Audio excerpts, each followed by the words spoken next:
Computer network security जो होता है, जिसमें हम लोग पूरे के पूरे नेटवर्क को सिक्योर करते हैं और उसके कुछ एस्पेक्ट्स होते हैं, बहुत सारे चीज़ें। ठीक है, जब भी हम लोग कोई डेटा कम्युनिकेशन करते हैं तो उस डेटा कम्युनिकेशन में बहुत सारी चीज़ें शेयर होती है। लाइक रिसोर्सेज शेयर होती हैं, हमारे डेटाबेसेस शेयर होते हैं, हमारे वेबसाइट शेयर होते हैं, वेब पेजेस शेयर होते हैं, कुछ डॉक्यूमेंट शेयर होते हैं, बहुत सारे डेलिकेट डेलिकेट मैसेजेस शेयर होते हैं, इंफॉर्मेशन शेयर होती है। तो यहाँ पे बहुत सारी चीज़ें शेयर होती है। तो जब भी हम लोग किसी से भी कुछ भी शेयर करते हैं तो हम लोग वहाँ पे चाहते हैं कि उस चीज़ में हम लोग को थोड़ी बहुत सिक्योरिटी मिले, ताकि उस चीज़ों का मिसयूज़ ना हो पाए। तो यहाँ पे जब भी हम लोग किसी भी कंप्यूटर का नेटवर्क बनाते हैं, नेटवर्क मीन्स क्या होगा कि हम लोग 4 कंप्यूटर कनेक्ट करके हम लोग एक नेटवर्क बना लिए, तो उस नेटवर्क को भी सिक्योरिटी की ज़रूरत पड़ती है। वो नेटवर्क को अगर ओपन हम लोग एक्सेस दे देंगे तो कोई उसका मिसयूज़ कर सकता है, तो उसीलिए यहाँ पे सिक्योरिटी की आवश्यकता होती है। तो यही यहाँ पे हम लोग देखते हैं कि क्या क्या उसके एस्पेक्ट्स वगैरह होते हैं, वो सारी चीज़ें हम लोग यहाँ ओवरव्यू में डिस्कस करेंगे। Computer network security consists of measures taken by the business or some organizations to monitor and prevent unauthorized access from the outside attackers। ठीक है, तो जनरली कंप्यूटर नेटवर्क सिक्योरिटी जो होती है, जो भी जिस भी ऑर्गेनाइजेशन में या फिर कोई बिजनेस कर रहे हैं, ठीक है, तो उस ऑर्गेनाइजेशन में बहुत सारे डेटा होते हैं, बहुत सारे डेटा शेयरिंग होती है। ठीक है, तो वहाँ पे उस नेटवर्क में अनऑथराइज एक्सेस से बचाया जाता है। ठीक है, जो भी आउटसाइड अटैकर्स होते हैं, ठीक है, उनसे बचाने के लिए यहाँ पे नेटवर्क सिक्योरिटी लगाई जाती है। ठीक है, different approaches to computer network security management have different requirement depending on the size of the computer network. For example, a home office require basic network security, while large business require high maintenance to prevent network from malicious attacks। ठीक है, तो अलग अलग approaches यहाँ पे use किए जाते हैं सिक्योरिटी मैनेजमेंट के। ठीक है, जैसे कि कोई छोटा सा ऑफिस है, वहाँ 4-5 कंप्यूटर है, तो हम लोग छोटे से ही कोई एक सिक्योरिटी वहाँ पे लगाएंगे, लाइक फायरवॉल हम लोग लगा लेंगे। ठीक है, इस टाइप की छोटी सी हम लोग सिक्योरिटी वहाँ पे लगा सकते हैं। लाइक अगर कोई बड़ी सी हमारी कंपनी जहाँ पे लाखों कंप्यूटर्स कनेक्ट है, ठीक है, सभी के सभी एक्सेस कर रहे हैं, तो उस केस में क्या होगा कि हम लोग को वहाँ पे सिक्योरिटी बहुत हाई चाहिए। तो वहाँ पे हम लोग वैसे ही नेटवर्क सिक्योरिटी डिवाइसेस का यूज़ करेंगे, नेटवर्क सिक्योरिटी सॉफ्टवेयर्स का यूज़ करते हैं, ताकि हम लोग का जो डेटा है बाहर शेयर ना हो, कोई अनऑथराइज एक्सेस ना हो, कोई आउटसाइड अटैक ना कर पाए। तो इस टाइप से यहाँ पे हम लोग उसको सिक्योर करते हैं। Network administrator controls access to the data and software on the network. A network administrator assigns the user ID and password to authorized person। ठीक है, जो भी नेटवर्क को हैंडल करता है उसको हम लोग बोलते हैं नेटवर्क एडमिनिस्ट्रेटर। ठीक है, जो सारे के सारे डेटा के एक्सेस को कंट्रोल करता है, जो भी सॉफ्टवेयर के इंस्टॉलेशंस होते हैं, डेटाबेस एक्सेस होते हैं, ठीक है, रिसोर्स के एक्सेस होते हैं, सब के सब एक्सेस कौन कंट्रोल करेगा? नेटवर्क एडमिनिस्ट्रेटर करेगा। तो नेटवर्क एडमिनिस्ट्रेटर ही इस नेटवर्क को सिक्योरिटी प्रोवाइड करता है विद डिफरेंट डिफरेंट मेजर्स। ठीक है, और यहाँ पे जो भी पर्सन उस नेटवर्क को एक्सेस करना चाहता है तो उसके लिए पर्टिकुलर एक आईडी और पासवर्ड दिया जाता है, जो उस आईडी और पासवर्ड से लॉगिन करके उस डेटा को एक्सेस करेगा। ठीक है, तो यहाँ पे जो हम लोग नेटवर्क की बात कर रहे हैं, तो नेटवर्क में सिंपल सी बात है कि जो ऑथराइज रहेगा वही एक्सेस कर पाएगा। जैसे कि हम लोग वाईफाई यूज़ करते हैं, तो वाईफाई हम लोग उसको यूज़ कब कर सकते हैं? जब हम लोग के पास उस वाईफाई का आईडी होगा और उसका एक पासवर्ड होगा। ठीक है, जब हम लोग पासवर्ड डालेंगे तभी हम लोग ऑथराइज हो पाएंगे, तभी हम लोग उसको एक्सेस कर सकते हैं। इस प्रकार से नेटवर्क एडमिनिस्ट्रेटर क्या करते हैं, पहले से आईडी पासवर्ड सेट करके रखे होते हैं। जैसे कि बहुत सारे वाईफाई में हम लोग देखते हैं साइन इन वहाँ पे ऑप्शन आता है। जैसे हम लोग रेलवे स्टेशन में जाते हैं तो वो क्या कैसे साइन इन करता है, हम लोग वहाँ फ़ोन नंबर डालते हैं, फिर फ़ोन नंबर पे एक ओटीपी आता है, ओटीपी हम लोग डालते हैं, तब वो ऑथराइजेशन लेता है और तभी हम लोग उस नेट को एक्सेस कर सकते हैं। तो इस प्रकार से उसको सिक्योर किया जाता है कि कोई उसमें अनऑथराइज एक्सेस ना हो। ठीक है, तो यहाँ पे कुछ एस्पेक्ट्स है इसके, एस्पेक्ट्स ऑफ नेटवर्क सिक्योरिटी। ठीक है, सबसे फर्स्ट है प्राइवेसी। प्राइवेसी, सेकंड है इंटीग्रिटी, थर्ड है ऑथेंटिकेशन, फोर्थ है नॉन रेपुटेशन। ठीक है, 4 टाइप के एस्पेक्ट्स यहाँ पे होते हैं। मीन्स हम लोग इसको टाइप भी बोल सकते हैं, टाइप्स ऑफ नेटवर्क सिक्योरिटी अभी हम लोग इसको बोल सकते हैं, लेकिन हम लोग यहाँ पे टाइप्स नहीं बोलेंगे, यहाँ पे एस्पेक्ट्स बोलेंगे, क्योंकि नेटवर्क सिक्योरिटी के अंदर क्या क्या मेन चीज़ें हम लोग फोकस करते हैं वो यहाँ पे दी हुई है। तो सबसे पहला प्राइवेसी होता है, सेकंड होता है मैसेज इंटीग्रिटी, थर्ड होता है ऑथेंटिकेशन, फोर्थ होता है नॉन रेपुटेशन। तो सबसे पहले हम लोग डिस्कस करते हैं यहाँ पे privacy. Privacy means both the sender and receiver expects confidentially. The transmitted message should be sent only one intended receiver, while the message should be opaque for other users. Only the sender and receiver should be able to understand the transmitted message, as eavesdroppers can intercept the message. Therefore, there is a requirement to encrypt the message so that the message cannot be intercepted. This aspect of confidentiality is commonly used to achieve secure communication. ठीक है, तो यहाँ पे privacy, जब भी हम लोग कोई भी मैसेज सेंड करते हैं तो सेंडर और रिसीवर के बीच में प्राइवेसी मेंटेन की जाती है। प्राइवेसी मीन्स कि जो भी हम लोग मैसेज सेंड कर रहे हैं वो सिर्फ और सिर्फ सेंडर को पता होगा, वो सिर्फ और सिर्फ सेंडर को पता होगा, और जो उसको रिसीव कर रहा है उसको पता होगा। मीन्स दोनों के बीच में ही वो कम्युनिकेशन होगा, थर्ड पर्सन को वहाँ पे पता नहीं चल पाएगा कि क्या मैसेज हम लोग सेंड किए। तो मैसेज जो होगा, जो सेंडर और रिसीवर के बीच में भेजा जा रहा है, वो पूरी तरह से थर्ड पार्टीज के लिए, थर्ड यूजर्स के लिए ओपेक होगा। ओपेक मीन्स उसको एक्सेस नहीं मिलेगा उस मैसेज का, वो देख नहीं पाएगा, उसको पता ही नहीं चल पाएगा। ठीक है, तो जनरली जो ईव्सड्रॉपर होते हैं, ईव्सड्रॉपर मीन्स जो कोई नेटवर्क में घुस के, ठीक है, या फिर किसी के चैट को देख के मतलब ऐसे नज़र रखते हैं उसमें, उसको बोलते हैं ईव्सड्रॉपिंग। तो ईव्सड्रॉपर्स जो होते हैं बहुत सारे होते हैं, जैसे कि गवर्नमेंट ऑफिसेस वगैरह में होते हैं।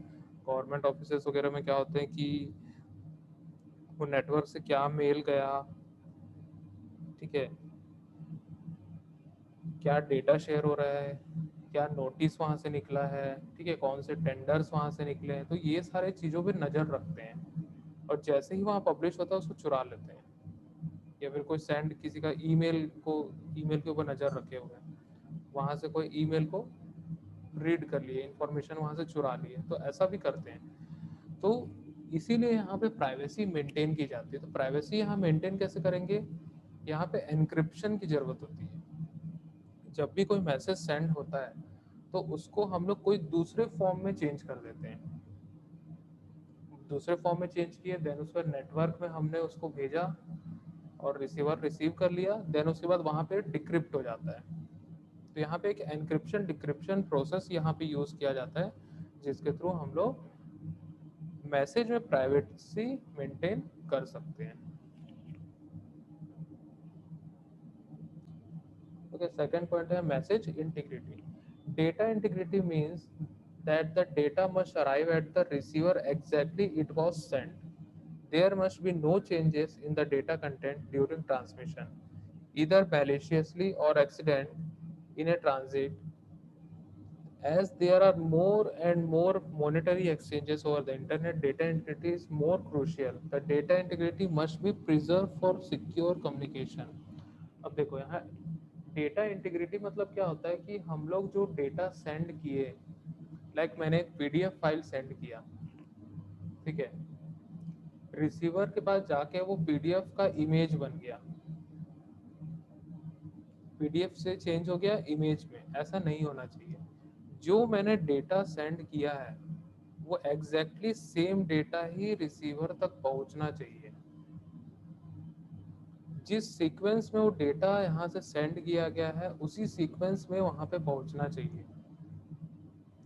मतलब जो एग्जैक्टली जो डेटा सेंड किया गया है सेम डेटा रिसीवर रिसीव करना चाहिए।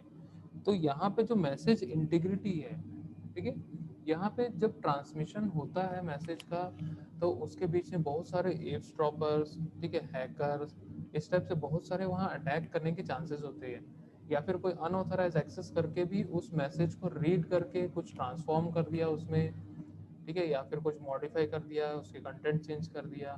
इस प्रकार के भी वहाँ पे अटैकर्स होते हैं जो इस टाइप का काम करते हैं। तो वहाँ पे हम लोग को उस मैसेज को भी सिक्योर करना होता है। जैसे हमने एक मेल भेजा, ठीक है, मैंने एक सिंपल मेल भेजा, जैसे बहुत सारी कंपनीज वगैरह में होता है कि कोई उसके ईमेल को एक्सेस करके जनरली एक रेजिग्नेशन मेल कर देते हैं एचआर को, ठीक है। तो उसके लिए वहाँ पे क्या करते हैं, मैसेज इंटीग्रिटी का कॉन्सेप्ट लगाया जाता है। मीन्स जो मैसेज उसने सेंड किया है वही सेंड होना चाहिए, कोई दूसरा सेंड नहीं होना चाहिए, ठीक है। तो मैसेज सेंड जब होगा उसके मेल से, तो जो मैसेज में कंटेंट डाला हुआ है, जो डॉक्यूमेंट उसने अटैच किया, सेम चीज ही रिसीवर तक रिसीव होना चाहिए। कोई भी मैलिशियसली वहाँ पे कोई एक्सीडेंशियली ऐसा नहीं होना चाहिए कि नेटवर्क में कहीं वो डेटा चेंज हो गया, मॉडिफाई हो गया, ऐसा कहीं भी नहीं होना चाहिए। तो उसके लिए यहाँ पे इंटीग्रिटी के लिए भी यहाँ पे बहुत सारे ऐसे प्रबंध किए जाते हैं जिसके थ्रू मैसेज जो है हमारा सिक्योर होता है, जो हमारा कम्युनिकेशन होता है वो सिक्योर होता है।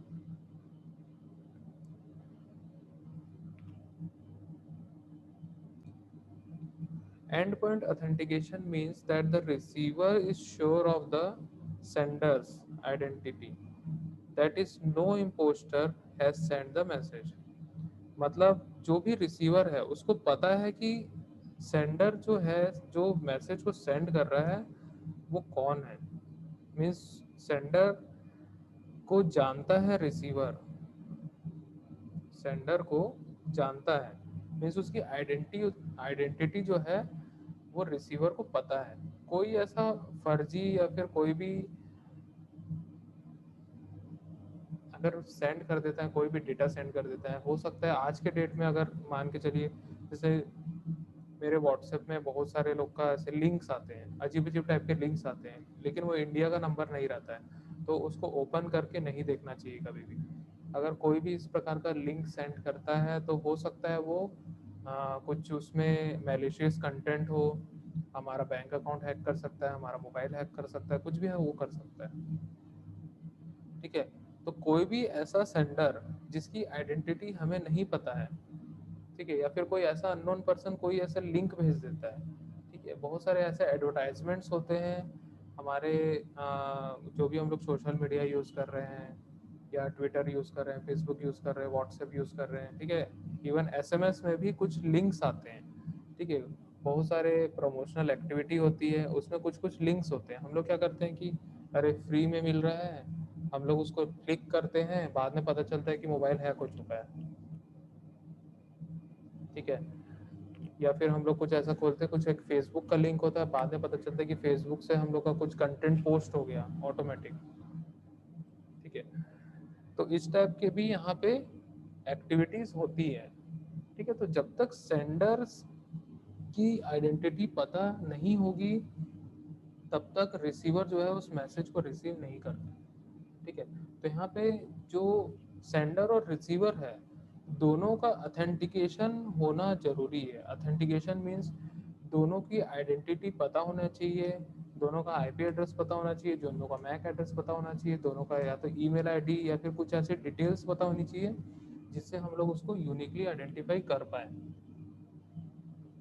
ठीक है। तो यहाँ पे जो एंड पॉइंट अथेंटिकेशन है वो सेंडर और रिसीवर दोनों के लिए होता है, ठीक है। तो रिसीवर जो है श्योर होगा कि हाँ इस सेंडर की आइडेंटिटी है, तब वो रिसीव करेगा, अदरवाइज नहीं करेगा।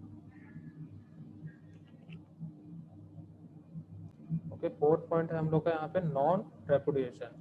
Non repudiation means that the receiver must be able to prove that received message has come from specific sender. The sender must not deny sending messages that he or she sent. The burden of proving the identity comes on the receiver. For example, if a customer sends a request to transfer the money from one account to another account, then the bank must have proof the customer has requested for the transaction. ठीक है. Generally non reputation मतलब क्या होता है कि जो भी sender है अगर किसी रिसीवर को मैसेज सेंड करना चाहता है, कोई भी नेटवर्क कोई भी रिसीवर मना नहीं कर सकता कि मैं इसका मैसेज को रिसीव नहीं करूंगा. ठीक है. तो रिसीवर एबल होना चाहिए उसको रिसीव करने के लिए, इधर उसकी आइडेंटिटी हो या ना हो. ठीक है. कभी भी रिसीवर जो है सेंडर की मैसेज की रिक्वेस्ट जो है उसको डिनाई नहीं कर सकता है. ठीक है. उसका खंडन बिल्कुल नहीं कर सकता. अगर सेंडर चाहता है उसको सेंड करना तो वो करेगा. ठीक है. रिसीवर कभी भी मना नहीं कर सकता है. ठीक है. इसका बहुत अच्छा एग्जांपल मैं बताता हूँ. लाइक हम लोग किसी का कॉल को ब्लॉक करते हैं या व्हाट्सएप में ब्लॉक करते हैं, फेसबुक में ब्लॉक करते हैं. ठीक है. लेकिन वो ब्लॉक मीन्स हम लोग ऐसा नहीं कि वो रिसीव नहीं हो रहा है, उसके मैसेजेस भी रिसीव होते हैं और उसके जो पोस्ट वगैरह है वो भी होते हैं, सब चीज़ रिसीव होते हैं. लेकिन सिर्फ और सिर्फ हम लोग को शो नहीं होता है वो. हम लोग को लगता है कि वो हमें सेंड नहीं कर पा रहा है, लेकिन हमें वो सेंड कर सकता है. लेकिन बस हमारे जो चैट में या फिर जैसा भी हम लोग का जो भी जहाँ पे भी मैसेज डिस्प्ले होता है वहाँ पे वो शो नहीं होता, उसको डिसेबल किया जाता है. ठीक है. जैसा व्हाट्सएप पे हम लोग ब्लॉक करते हैं, किसी को भी ब्लॉक कर सकते हैं. ठीक है. तो जब ब्लॉक करते हैं तो क्या होता है, कोई भी पर्सन, जैसे किसी भी सिंगल पर्सन को हमने ब्लॉक कर दिया, ठीक है, वो पर्सन हमें मैसेज सेंड नहीं कर सकता, कुछ भी चीज़ सेंड नहीं कर सकता. ठीक है. हम उसके लिए डिसेबल हो जाते हैं, हम उसके लिए डिसेबल हो जाते हैं. ठीक है. और वो हमारे लिए डिसेबल हो जाता है, दोनों एक दूसरे के लिए डिसेबल हो जाते हैं. लेकिन जिसको हमने ब्लॉक किया है वो अगर हमें मैसेज सेंड करना चाहते हैं तो वो कर सकता है, वो कर सकता है और करता भी है. ठीक है. बस हमें दिखता नहीं है. ठीक है. वहाँ की जो विजिबिलिटी होती है, ठीक है, उसको डिसेबल कर दिया जाता है वहाँ पे. ठीक है. लेकिन जब भी हम लोग जैसे कॉल वगैरह ब्लॉक करते हैं तो भी हम लोग रिसीव करते हैं, वहाँ पे ब्लॉक्ड मैसेजेस ऐसा आता है, ब्लॉक्ड कॉल्स करके हम लोग नोटिफिकेशन आता है. ठीक है. तो वो हमारे फ़ोन का फीचर होता है.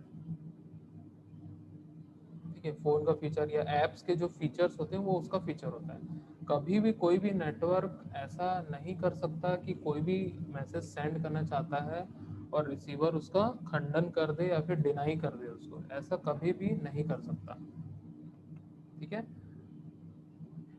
तो हम लोग जो सेंडर जो सेंड कर रहे हैं और रिसीवर जो रिसीव कर रहा है, तो दोनों का प्रूफ होना चाहिए, मतलब वो ऑथराइज होना चाहिए. सिंपल सी बात, ऑथराइज होना चाहिए उस नेटवर्क को यूज़ करने के लिए, और वो उस प्रकार से कहीं पे भी मैसेज सेंड कर सकता है. ठीक है. तो यहाँ पे हम लोग 4 पॉइंट्स देखें: privacy, message integrity, and point authentication, and last one is non reputation.